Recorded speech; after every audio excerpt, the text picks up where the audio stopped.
An Introduction to the Book of Genesis. Genesis was completed by Moses in the wilderness of Sinai in 1513 BCE.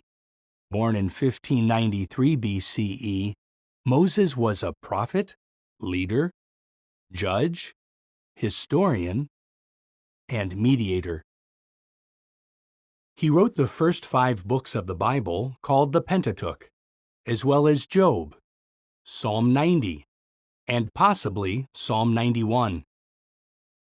The name Genesis means origin or birth. The book explains the origin of the universe and how God prepared the earth for people to live on it. The account also describes the origin of the Israelites and their growth in Egypt until the death of Joseph in 1657 BCE. Genesis has 50 chapters. Chapters 1 and 2 outline how God, in 6 periods called days, prepared the earth for humans and then created the first man and woman, Adam and Eve. They were to fill the earth and subdue it, and they had the prospect of everlasting life. In chapter 3, Eve is tempted by a serpent to disobey God. Adam joins her in disobedience, bringing sin and death into the human family. In chapter 6, wicked angels materialize and take women as wives, producing hybrid offspring called Nephilim.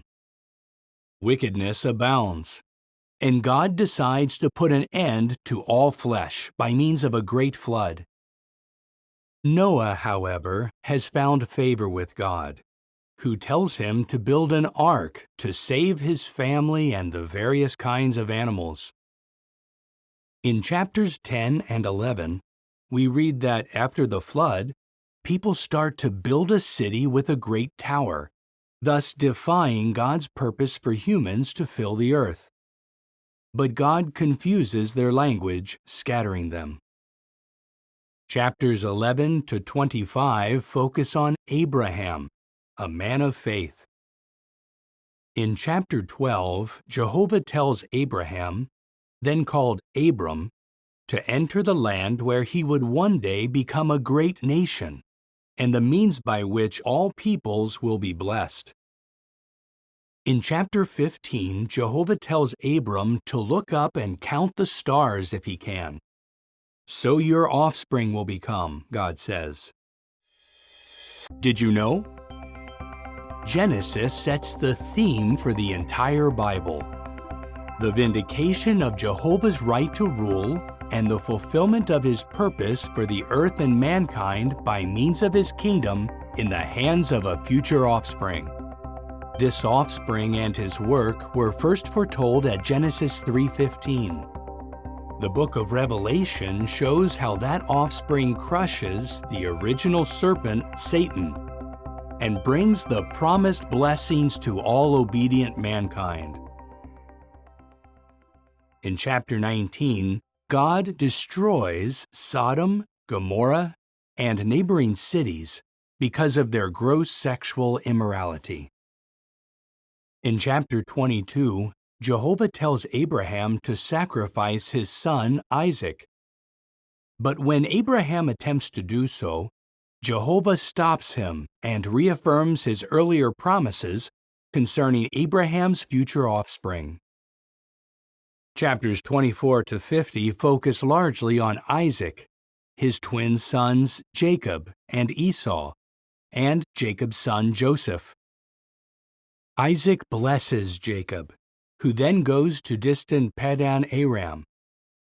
There, by means of Leah, Rachel, and their 2 maidservants, Jacob fathers many children, including 11 sons.